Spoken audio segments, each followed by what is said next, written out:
आज की क्लास में हम लोग पाश्चात्य आलोचक टी.एस. इलियट के विषय में चर्चा करेंगे। देखिए, इलियट के विषय में पढ़ने से पहले ये जान लेना आवश्यक होता है कि इलियट प्रमुख रूप से एक आलोचक थे, कवि भी थे, नाटककार भी थे और पत्रकार भी थे। यानी कि हम कह सकते हैं वो एक सर्वगुण संपन्न साहित्यकार और आलोचक थे, जिनका जन्म 1888 में हुआ था और मृत्यु सन 1965 में हुई थी। ये अमेरिका के निवासी थे। तो यहां से आपका दो प्रश्न बन सकता है, इलियट प्रमुख रूप से किस रूप में जाने जाते हैं। तो पहला तो हो गया आसान प्रश्न के रूप में, आलोचक के रूप में। इलियट कहाँ के निवासी थे, तो आराम से आप बता सकते हैं अमेरिका के निवासी थे। साथ ही साथ इलियट आलोचक होने के साथ साथ कवि और नाटककार भी थे। तो इसमें जानने के लिए जरूरी बात है कि कवि के रूप में उनके 5 प्रमुख काव्य संग्रह प्रकाशित होते हैं, और जिसमें से एक फेमस कृति है द वेस्टलैंड। ये आपके एग्जाम में कई बार पूछी जा चुकी कि द वेस्टलैंड किसकी कृति है, तो ये इलियट की कृति है। इसके पश्चात इनके 6 प्रमुख नाटक संग्रह भी हैं। अब जो उनके प्रमुख ग्रंथ हैं, जिससे प्रश्न आपके सामान्यतः पेपरों में बनते हैं, चाहे वो छोटे लेवल का पेपर हो या बड़े लेवल का, तो देखिए सबसे पहले इनके ग्रंथों के नाम देख लीजिए, जिससे आपको कोई दिक्कत नहीं होगी। पहला है द सीक्रेट वुड, ये आया था 1920 में।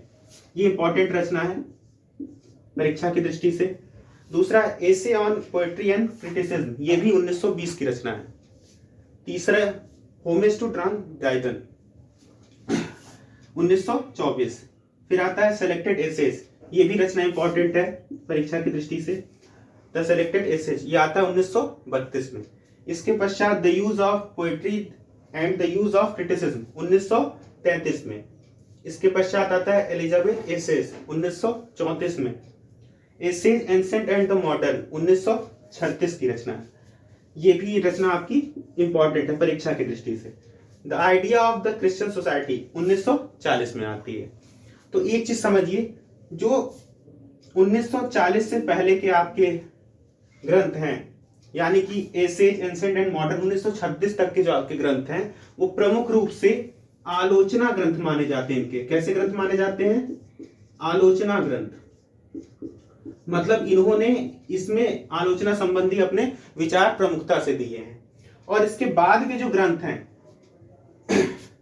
चाहे आप the idea of the Christian society, what is a classic, definition of the culture या essays on the poet and poetry, कहने का मतलब है इसके बाद के ग्रंथ, जो 1936 के बाद के जो उनके ग्रंथ हैं, प्रमुख रूप से कैसे हैं? आलोचना ग्रंथ न होकर के ये प्रमुख रूप से गद्य ग्रंथ माने जाते हैं और आंशिक रूप से आलोच्य ग्रंथ माने जाते हैं। सिर्फ आलोच्य ग्रंथ माने जाते हैं या आलोचना ग्रंथ माने जाते हैं। ठीक है, देखिए आपको परीक्षा की दृष्टि से सबसे पहले तो ये देखना है कि इनके जो प्रमुख किताबें या पुस्तक या ग्रंथ हैं, the secret wood, selected essays, essays ancient and the modern, ये 3 रचनाएं, और चौथी ये होमेज टू जॉन ड्राइडन भी पूछ देता है। तो ये 4 रचनाएं तो ऐसे ही याद कर लीजिए, बाकी रचनाओं को क्रम सहित आप याद कर लीजिए। ठीक है, तो आप इसका स्क्रीनशॉट ले लीजिएगा। तो आप इसका स्क्रीनशॉट ले लेंगे तो आप इसके बाद हम इनके आलोचना संबंधी विचारों के व्यक्त करेंगे। स्क्रीनशॉट ले लीजिए। देखिए, इलियट के काव्य आलोचना संबंधी विचार संबंधी मान्यताएं या सिद्धांत। तो देखिए, इलियट जो है प्रमुख रूप से अपने 2 सिद्धांतों के लिए जाने जाते हैं। इसके अलावा भी उन्होंने कुछ सिद्धांत दिए हैं, तो आज एक एक करके उन्हीं सारे सिद्धांतों पर चर्चा होगी। तो देखिए, सबसे पहले तो इलियट के क्या क्या विचार थे, उनकी काव्य संबंधी क्या क्या धारणाएं थी, आलोचनाएं थी, वो किस पे टिकी हुई हैं, वो सारी चीजें आप अपना धीरे धीरे करके समझ लीजिए एक एक करके। सबसे पहले इलियट काव्य को देखिए, इलियट जिस युग के आलोचक हैं, वैसे इलियट 9 अभिजातवादी माने जाते हैं। तो इलियट जो 9 अभिजात्यवादी आलोचक हैं, उन्होंने स्वच्छंदतावाद का विरोध किया है। तो देखेंगे तो इलियट ने भी काव्य में आत्माभिव्यक्ति का विरोध किया है। कहने का तात्पर्य यह है कि काव्य में आत्माभिव्यक्ति स्वच्छंदतावाद की एक प्रमुख विशेषता है। तो एलियट कहते हैं काव्य में आत्माभिव्यक्ति का विरोध जो कर रहे हैं, वास्तव में अगर आप ध्यान से देखेंगे तो यही उनका क्या है, निर्वैतिकता का सिद्धांत है। बल्कि आत्माभिव्यक्ति नहीं होती, बल्कि हम क्या करते हैं, हमारा जो पूरा व्यक्तित्व है वो उसमें विलगित हो जाता है, या फिर अपने व्यक्तित्व से हम पलायन कर जाते हैं। ठीक, तो पहला इनका जो काव्य संबंधी मत मिलता है, समझ लीजिए काव्य में आत्माभिव्यक्ति का विरोध है, जिसे आप निर्वैतिकता के सिद्धांत के रूप में अभी आगे पढ़ेंगे। दूसरा इनका जो मौलिक स्थापनाएं, देखिए काव्य आलोचना के संबंधी जो इनकी मान्यताएं हैं, इनकी मौलिक स्थापनाएं कर सकते हैं, उसमें से पहली ये है। दूसरी जो है आपकी है इलियट इतिहास और परंपरा को, इलियट जो है इतिहास और परंपरा को काव्य में क्या करते हैं, मुख्य मानते हैं, तथा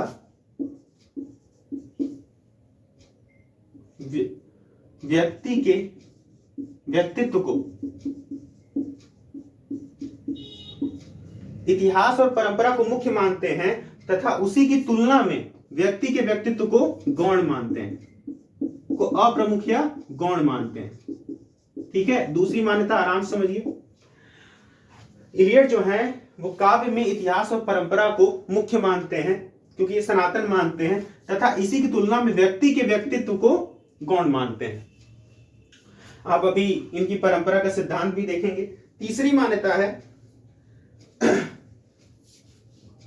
साहित्यिक कृति का जो मूल्यांकन होगा, किसी भी साहित्यिक कृति का जो मूल्यांकन है,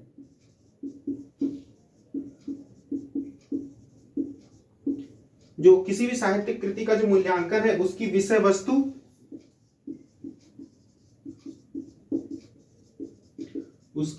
वस्तु तथा संरचनात्मक व्यवस्था पर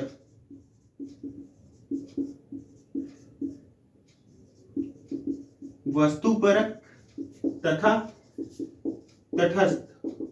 ध्यान दीजिएगा, इलियट कहते हैं कि साहित्यिक कृति का जो मूल्यांकन है उसकी विषय वस्तु तथा संरचनात्मक व्यवस्था पर वस्तुपरक तथा तटस्थ दृष्टिकोण रख के करना चाहिए, दृष्टिकोण रखकर करना चाहिए,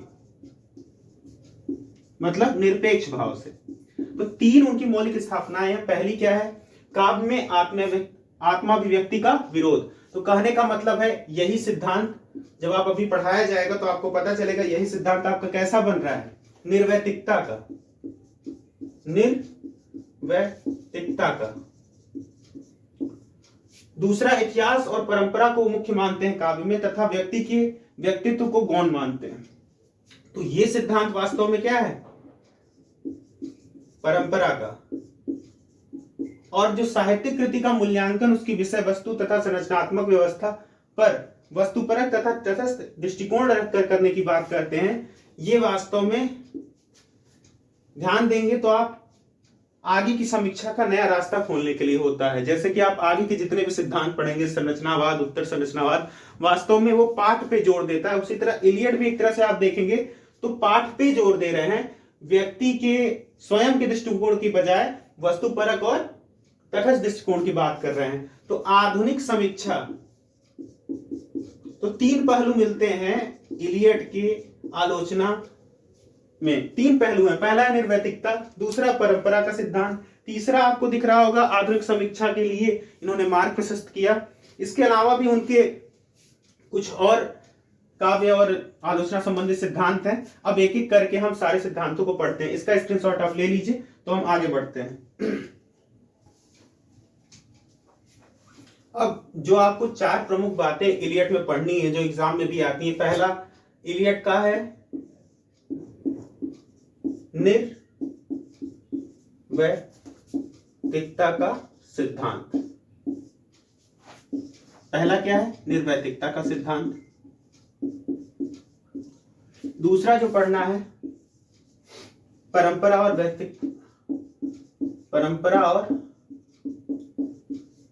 व्यक्तित्व का सिद्धांत।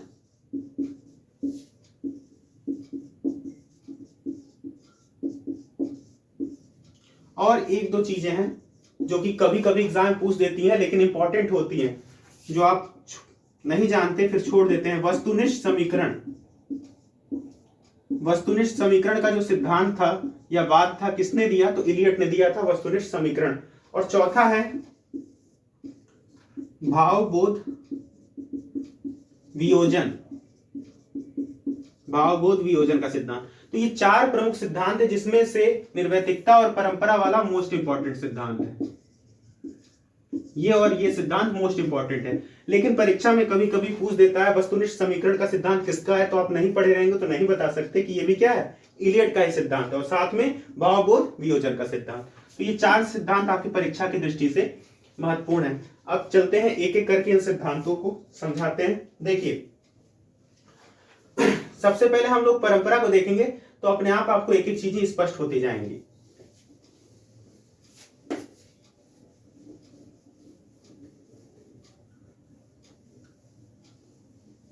देखिए, जो परंपरा होती है, इन्होंने इलियट के अनुसार जो परंपरा है उसमें जो सबसे महत्वपूर्ण बिंदु है वो है क्या, इतिहास बोध। तो इलियट इतिहास बोध को परंपरा का अति महत्वपूर्ण अंग मानते हैं, ठीक है। तो पहले बात समझिए कि इलियट जो है वो परंपरा में इतिहास बोध को अति महत्वपूर्ण मानते हैं। दूसरी बात, इलियट ये कहते हैं कि जो परंपराएं हैं, परंपराएं कभी नहीं मरती। इलियट ने बताया कि परंपराएं कभी नहीं मरती।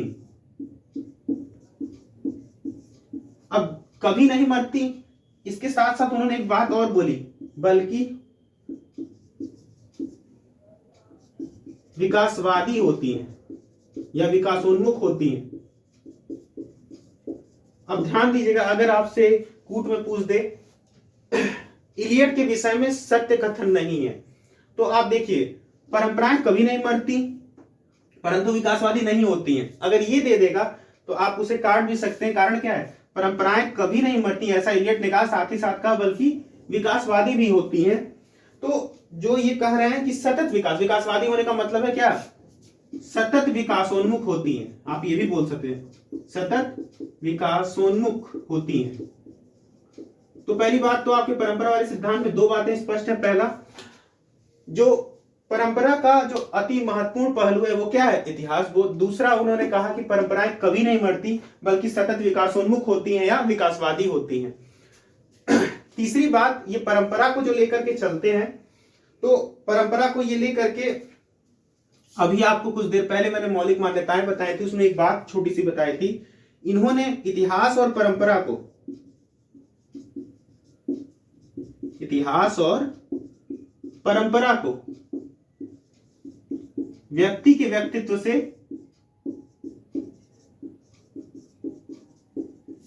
महत्वपूर्ण माना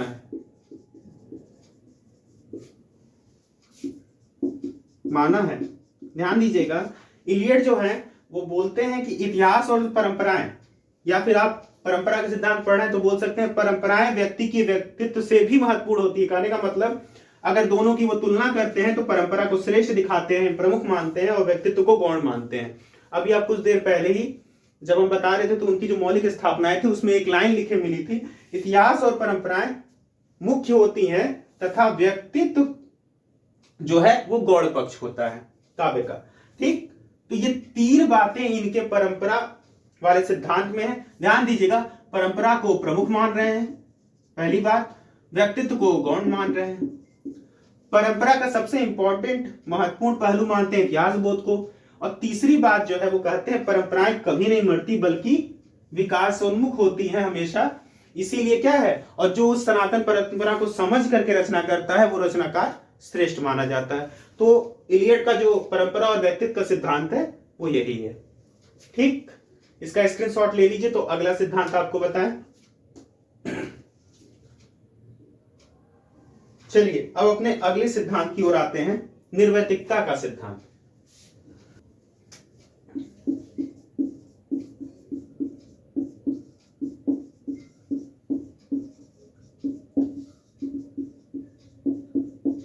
निर्वैतिकता अपने आप इस नाम से स्पष्ट है कि व्यक्तित्व से अलग होना, व्यक्तित्व से पलायन या व्यक्तित्व का विलगित हो जाना। तीन अर्थ आप समझ सकते हैं। पहले तो इस निर्वैतिकता का जो तीन अर्थ है वो समझ लीजिए, तीनों सही है। व्यक्तित्व से अलग होना, निर्वैतिकता का पहला अर्थ है व्यक्तित्व से अलग होना। या फिर आप दूसरा समझ सकते हैं व्यक्तित्व से पलायन। इलियट ने ये वर्ड यूज किया है। तीसरा आप समझ सकते हैं व्यक्तित्व का विलगित होना।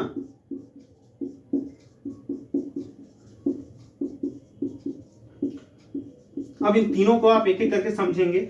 व्यक्तित्व से अलग होना यानी व्यक्तित्व से जो अपना व्यक्तित्व है काव्य रचना में वो नहीं दिखना चाहिए, बल्कि काव्य रचना क्या सार्वजनिक रूप से प्रकट होनी चाहिए। दूसरा व्यक्तित्व से पलायन, स्वयं के व्यक्तित्व से क्या करना है, पलायन, काव्य रचना की बात हो रही है। और तीसरा जो है व्यक्तित्व का विलगित होना, व्यक्तित्व का घुल मिल जाना। किसमें, जो सार्वजनिक व्यक्तित्व है उसमें आपका भी व्यक्तित्व क्या हो जाए, घुल मिल जाए, तो वो रचनाएं क्या होंगी, श्रेष्ठ होंगी। तो व्यक्तित्व का ये तीन अर्थ है, पहला व्यक्तित्व से अलग होना, दूसरा व्यक्तित्व से पलायन और तीसरा व्यक्तित्व का विलगित होना। तो निर्वैतिकता का यही अर्थ है। अब निर्वैतिकता में वो क्या कहते हैं इसको समझिए। देखिए इलियट कहते हैं कविता में हम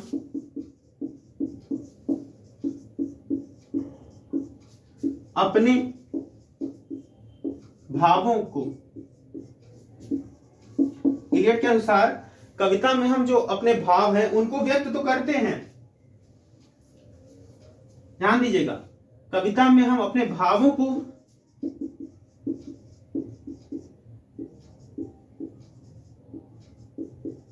देखिए अभी तक क्या होता था, इलियट से पहले मान्यता थी कि कविता में कवि अपने भावों को अभिव्यक्त करता है।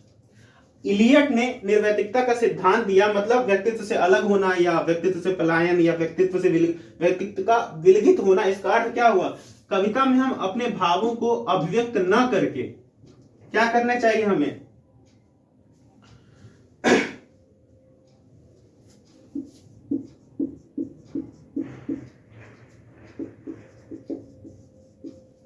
देखिए कविता में हम अपने भावों को अभिव्यक्त न करके बल्कि उससे मुक्ति पाने का प्रयास करते हैं,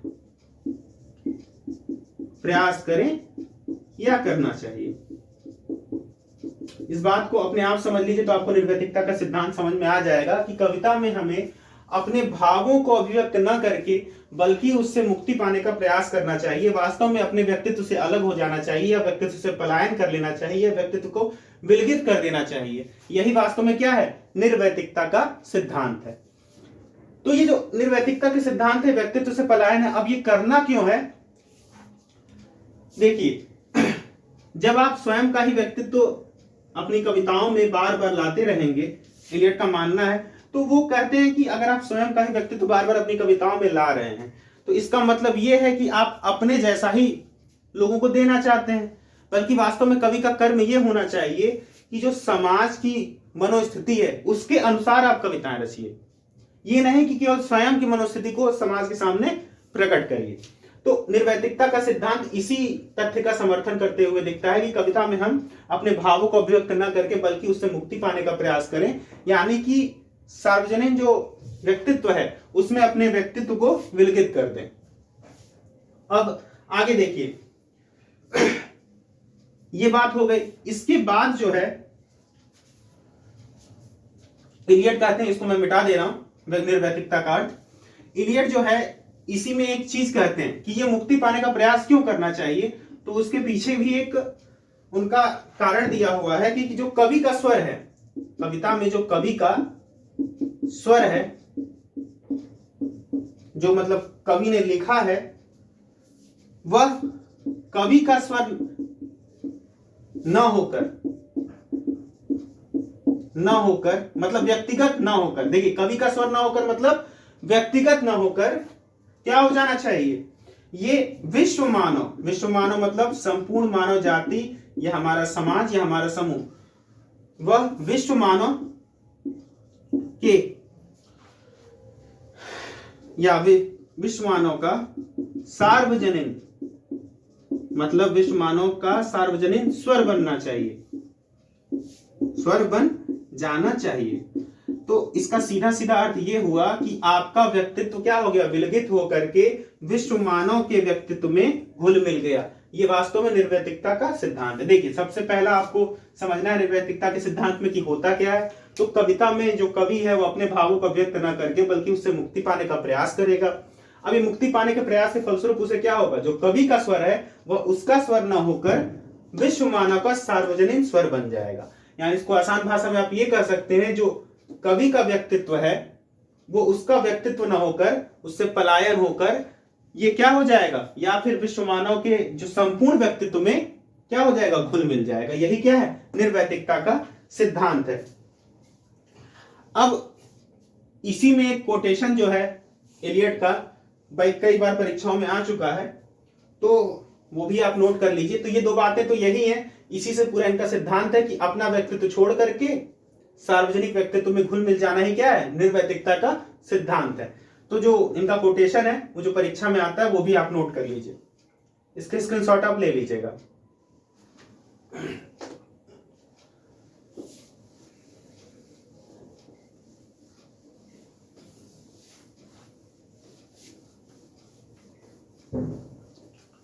देखिए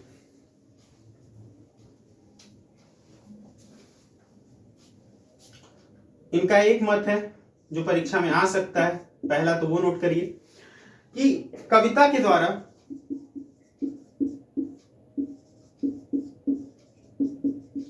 कवि अपने व्यक्ति देखिए कविता के द्वारा कवि अपने व्यक्तित्व की स्थापना नहीं करता, अपने व्यक्तित्व की स्थापना नहीं करता, तभी तो निर्वैतिक होगा। बल्कि देखिए कविता के द्वारा कवि अपने व्यक्तित्व की स्थापना नहीं करता बल्कि उससे विलगित होता है, उससे चलिए विलगित होने की जगह आप आसान भाषा जो होती है वो नोट कर लीजिए। कविता के द्वारा कवि अपने व्यक्तित्व की स्थापना नहीं करता बल्कि उससे पलायन करता है। आप लोग एक सेंटेंस सुनते भी होंगे कि कविता में कवि अपने व्यक्तित्व को अभिव्यक्त न करके उससे पलायन करता है, कविता कवि के व्यक्तित्व से पलायन है। ये सारे सेंटेंस किसके हैं, इलियट के हैं, वो भी किस सिद्धांत के समर्थन में है, निर्वैतिकता के सिद्धांत के। अब एक और इंपॉर्टेंट सेंटेंस है वो भी जान लीजिए निर्वैतिकता के सिद्धांत का, कविता भाव का स्वच्छंद प्रवाह नहीं। पहला ये इलियट ने बोला था कविता भावों का स्वच्छंद प्रवाह नहीं है।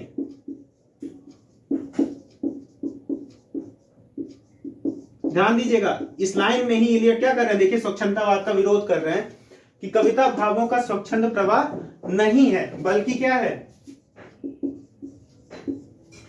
बल्कि व्यक्तित्व की अभिव्यक्ति भी नहीं है। दूसरी बात ये भी जान लीजिए, व्यक्तित्व की अभिव्यक्ति नहीं है। देखिए कविता भावों का स्वच्छंद प्रवाह नहीं, स्वच्छंदतावाद का विरोध, व्यक्तित्व की अभिव्यक्ति नहीं, ये भी स्वच्छंदतावाद का विरोध। तो वास्तव में है क्या, तो ये बताते हैं, मैं ऊपर लिख दे रहा हूं इसकी तीसरी लाइन, कविता भावों का स्वच्छंद प्रवाह नहीं है, व्यक्तित्व की अभिव्यक्ति नहीं है बल्कि उससे मुक्ति है, उससे मुक्ति है, या फिर आप कह सकते हैं पलायन है। ठीक है, तो यही निर्वैतिकता का आपका सिद्धांत है। तो आपके जो दो महत्वपूर्ण सिद्धांत थे, पहला परंपरा और व्यक्तित्व का सिद्धांत, दूसरा निर्वैतिकता का सिद्धांत, वो यही है। अब जो इनका दो और विचार या समीकरण या सिद्धांत है वो भी आप देख लीजिए, इसका स्क्रीनशॉट ले लीजिए। इलियट का वस्तुनिष्ठ समीकरण का सिद्धांत,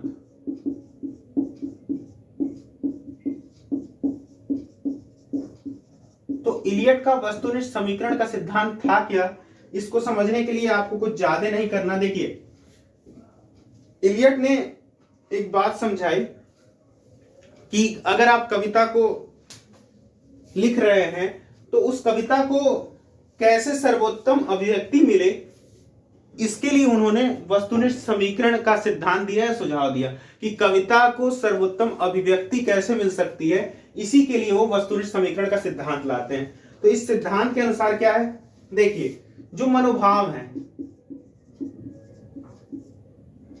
या फिर जो संवेग है, जो हमारे मनोभाव या संवेग हैं, इनकी अभिव्यक्ति, इनकी काव्य में सर्वोत्तम अभिव्यक्ति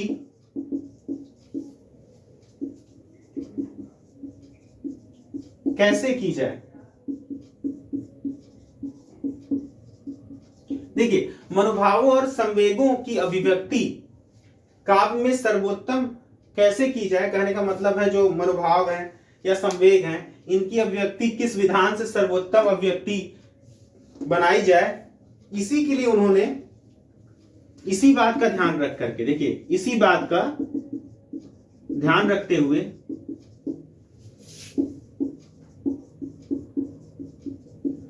इलियट वस्तुनिष्ठ समीकरण की बात करते हैं।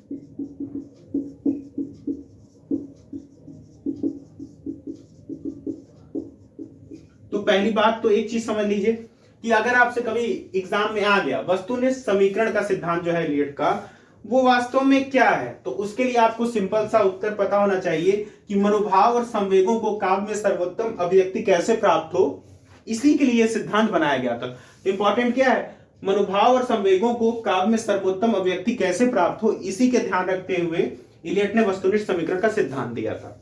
अब इस समीकरण में है क्या, इसको कैसे समझेंगे, इसको समझने के लिए आप ऐसा समझिए, इतना मैं मिटा दे रहा हूं, इसका स्क्रीनशॉट ले लीजिएगा। देखिए इसको समझने के लिए एक छोटा सा तरीका है। जैसे कोई कवि है, वो मान लीजिए कि क, ख और ग तीन मनोभाव या तीन संवेग हैं उसके पास, जिसको वो क्या करना चाह रहा है, अभिव्यक्त करना चाह रहा है। लेकिन जो सहृदय का मतलब पाठक, उस तक वो मान लीजिए तीन भेजने का प्रयास कर रहा था, लेकिन केवल दो पहुंचे। तो हम ये तो कहेंगे ना, देखिए कवि जो चीज भेजना चाह रहा था, संप्रेषित करना चाह रहा था, जो मनोभाव या संवेग, वो वहां तक उस ढंग से नहीं पहुंच पाए, तो कविता उतनी अच्छी तो होगी नहीं। तो इलियट मानते हैं कि जो ये भेज रहे हैं वो यहां तक हूबहू ऐसे पहुंच जाए, इसके लिए भी कुछ किया जाना चाहिए, और इसके लिए जो वो करते हैं वास्तव में वही वस्तुनिष्ठ समीकरण का सिद्धांत है कि जो मनोभाव संवेग हैं वो सर्वोत्तम अभिव्यक्त होकर के पाठक तक पहुंचे, पाठक को अच्छे से समझ में आए, उसी लिए वो क्या देते हैं, वस्तुनिष्ठ समीकरण का सिद्धांत देते हैं। तो देखिए अब आपको वस्तुनिष्ठ समीकरण है क्या, ये भी समझ लीजिए, कुछ नहीं है, सिंपल सी चीज है। जैसे कोई ठोस वस्तु हो, चित्र हो, स्थान हो आदि, ठोस वस्तु, चित्र, स्थान आदि का ऐसा प्रस्तुतिकरण, ध्यान दीजिएगा, ठोस वस्तु, चित्र, स्थान आदि का ऐसा प्रस्तुतिकरण जो कवि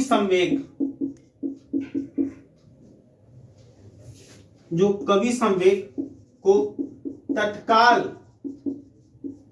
सहृदय तक पहुंच जाए, मतलब बिना विलंबित हुए, बिना बदले, वो क्या हो, तत्काल सहृदय तक पहुंच जाए। इसी पे आधारित है क्या, ठोस वस्तुनिष्ठ समीकरण का सिद्धांत। मतलब कोई ठोस वस्तु, चित्र, स्थान आदि का ऐसा प्रस्तुतिकरण करे कवि, जो कवि संवेग को सहृदय तक तत्काल क्या करे, पहुंचा दे, और उसको स्पष्टता समझ में आ जाए। इसी से संबंधित है वस्तुनिष्ठ समीकरण का सिद्धांत। और अब इसको आप नोट कर लीजिए, या फिर एक सरल लाइन और जान लीजिए, ना भी समझ में आए तो इतना समझिएगा, दो बातें आपको याद रखनी है। पहला ये याद रखना है कि मनोभावों, संवेगों की सर्वोत्तम अभिव्यक्ति के लिए से संबंधित है क्या? वस्तुनिष्ठ समीकरण सिद्धांत। दूसरी बात, कला में संवेगों मनोभावों की स्पष्ट अभिव्यक्ति के लिए। दो बातें आपको बस याद रखनी है, इन्हीं दोनों से बस जुड़ा है। दोनों बातें एक ही हैं लेकिन रूप बदल दिए गए हैं। पहली बात, मनोभाव संवेगों की सर्वोत्तम अभिव्यक्ति के लिए, या फिर कला के संवेगों और मनोभाव की स्पष्ट अभिव्यक्ति के लिए वस्तुनिष्ठ समीकरण का सिद्धांत इलियट ने दिया था। और ये होगा कैसे? ठोस वस्तु, चित्र, स्थान आदि का ऐसा प्रस्तुतिकरण करे कवि जो कवि संवेगों को तत्काल सहृदय तक स्पष्ट पहुंचा सके। अब अंतिम जो इनका एक सिद्धांत या विचार है वो भी जान लीजिए, जो प्रमुख रूप से है। स्क्रीनशॉट ले लीजिएगा, हम मिटा देते हैं। इलियट एक और टॉपिक की चर्चा करते हैं, भाव बोध वियोजन। भाव का मतलब आप जानते हैं, बोध का मतलब होता है समझना, वियोजन का मतलब होता है अलग हो जाना। मतलब जो भाव बोध है वो क्या हो रहे हैं? अलग हो जा रहे हैं। तो पहले तो ये समझिए कि कोई बड़ी अच्छी चीज तो है नहीं भाव बोध वियोजन। भाव बोध वियोजन का सीधा सीधा अर्थ होता है कवि अपने विचारों, देखिए ध्यान दीजिएगा, कवि अपने विचारों या मनोभावों को भावना में रूपांतरित करके प्रस्तुत न कर पाता हो। सिंपल सी बात है। देखिए भाव बोध दो होते हैं वर्ड, एक होता है वियोजन, दूसरा होता है एकीकरण। तो दोनों को यही समझ लीजिए, कवि जब अपने विचारों को भावनाओं में रूपांतरित करके प्रस्तुत न कर पाए तो वियोजन हो गया, और जब प्रस्तुत कर लेगा तो एकीकरण हो गया। तो इस आधार पर इलियट बताते हैं कि कौन सा काव्य अच्छा है और कौन सा काव्य खराब है। तो जिसमें भावों का एकीकरण होगा, भाव बोध एकीकरण जिसमें होगा वो काव्य अच्छे होंगे, और जिन काव्य में भाव बोध वियोजन होगा वो काव्य उच्च कोटि के नहीं माने जाएंगे। तो भाव बोध वियोजन का अर्थ ही यही है कि कवि अपने विचारों को भावनाओं में रूपांतरित करके प्रस्तुत नहीं कर पा रहा है तो भाव बोध वियोजन है, प्रस्तुत कर पा रहा है तो भाव बोध एकीकरण है। ठीक। अब जो है आपको इलियट के सारे सिद्धांत जो प्रमुख थे, जैसे निर्वैतिकता का सिद्धांत, परंपरा और व्यक्तित्व का सिद्धांत, वस्तुनिष्ठ समीकरण का सिद्धांत, भाव बोध वियोजन का सिद्धांत, ये चारों स्पष्ट कर दिए गए। अब इलियट को जहां तक है अभिजात्यवादी माना जाता है। क्यों माना जाता है वो भी आप जान लीजिए, इसका स्क्रीनशॉट आप ले लीजिए।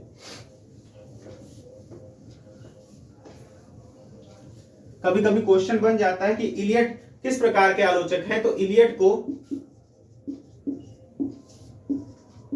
अभिजात्यवादी माना जाता है, यानी कि वो नौ अभिजात्यवादी आलोचक थे। ठीक है, तो अब ये क्यों थे अभिजात्यवादी आलोचक, किन किन कारणों से माने जाते हैं, वही चार कारण आपको जानने हैं, उसको समझिए। पहला ये है कि ये इलियट जो है कला एवं साहित्य में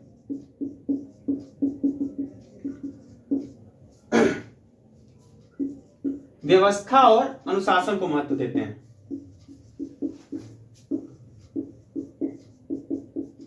अनुशासन को महत्व देते हैं, पहली चीज है, इन दोनों को महत्व देते हैं। वो कला और साहित्य में व्यवस्था और अनुशासन को महत्व देते हैं। दूसरी बात,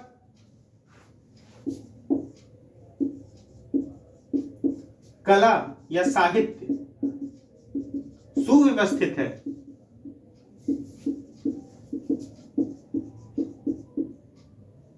तो क्या मानी जाएगी, तो प्रौढ़ रचना मानी जाएगी। अभिजात्यवादियों का सिद्धांत है कि जब कला और साहित्य आपका सुव्यवस्थित है तो किस प्रकार की रचना मानी जाएगी, प्रौढ़ रचना, उत्तम रचना। तीसरी बात, इसी को आप समझ लेंगे तो तीसरी बात कह देंगे, जो अभिजात्यवादी कृतियां हैं, मतलब जिसमें ये सारे गुण होंगे,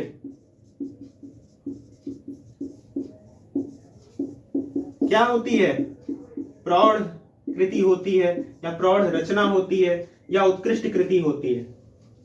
और चौथी बात, अभिजात्यवादी जाति और राष्ट्रीय चरित्र की अभिव्यक्ति को श्रेष्ठ मानते हैं, इलियड भी मानते हैं। जातीय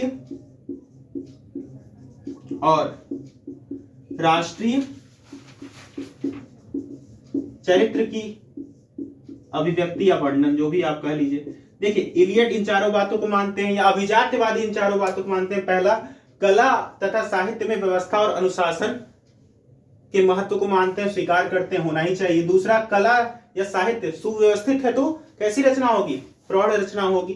तीसरी बात, अभिजात्यवादी कृति जो है, यानी कि इन व्यवस्थाओं से युक्त कृति क्या है? प्रौढ़ या श्रेष्ठ रचना मानी जाएगी। चौथी बात, जाति और राष्ट्रीय चरित्र की अभिव्यक्ति या इसके महत्व को काव्य में या कला में स्वीकार करते हैं। तो इलियड किस प्रकार के आलोचक हैं? अभिजात्यवादी।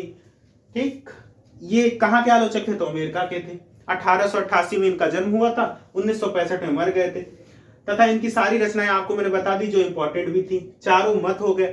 अब जो है एक महत्वपूर्ण सा तथ्य कि इलियड के जो ये आलोचना संबंधी मत हैं वो किस भारतीय मत से साम्य रखते हैं। तो इसको भी आप एक समझ लीजिए कि किस भारतीय मत से इलियड का जो ये आलोचना संबंधी मत है वो साम्य रखता है। तो उसको देखिए, इलियड का जो सबसे, देखिए इलियड के सिद्धांत का भारतीय मत से साम्य, तो किस किस मत से साम्य है, अब आप इसी को समझने का प्रयास करेंगे। अगर कभी कूट में आ गया तो आप इसको आसानी से कर भी लेंगे। इलियड का जो सबसे महत्वपूर्ण सिद्धांत है, मैंने बताया कि निर्वैतिकता का सिद्धांत है। निर्वैतिकता का मतलब क्या है? स्वयं, मैंने इसके 3 अर्थ अभी कुछ देर पहले स्पष्ट किए थे। व्यक्तित्व से अलग होना, व्यक्तित्व से पलायन, या व्यक्तित्व का सार्वजनिक व्यक्तित्व में विलगित हो जाना, घुल मिल जाना। यानी कि आपका जो व्यक्तित्व है वो क्या है? सबके व्यक्तित्व में घुल गया, मतलब सबका व्यक्तित्व एक प्रकार से समान हो गया। तो ध्यान दीजिएगा, हमारे यहां एक बहुत ही प्रमुख मत है रस से संबंधित साधारणीकरण का। इस मत से इलियड का मत क्या रखता है? साम्य रखता है। वो भी किसके साधारणीकरण से साम्य रखता है, इसको भी समझ लीजिए। इलियड का जो निर्वैतिकता का सिद्धांत है, अगर इसका विश्लेषण आप करते हुए देखेंगे तो ये भट्ट नायक के साधारणीकरण से साम्य रखता है। भट्ट नायक के साधारणीकरण से मिलता है। पहली बात, निर्वैतिकता का जो सिद्धांत है कि स्वयं का व्यक्तित्व घुल मिल गया सार्वजनिक व्यक्तित्व में, सभी एक समान व्यक्तित्व के आ गए, तो भट्ट नायक के साधारणीकरण से इसका क्या है? साम्य है। दूसरा, आप इसी में देखेंगे कि अभिनव गुप्त जो थे, अभिनव गुप्त का जो अभिव्यक्तिवाद है, अभिव्यक्तिवाद, इससे भी इनकी निर्वैतिकता का साम्य है। ये जो अभिव्यक्त कर रहे हैं वो सबके एक समान प्रभाव जैसा हो जाता है। तो निर्वैतिकता में क्या है? जब स्वयं का चरित्र सार्वजनिक चरित्र में, सार्वजनिक चरित्र में विलगित हो जाएगा तो सब पर एक समान प्रभाव आएगा। तो इलियड का ये जो संपूर्ण काव्य विचार या सिद्धांत था मैंने आपको बता दिया। अब आप इसको अपने पुस्तक से और बाकी जगहों से पढ़ करके जो भी चीजें और होंगी अपना तैयार कर लीजिएगा।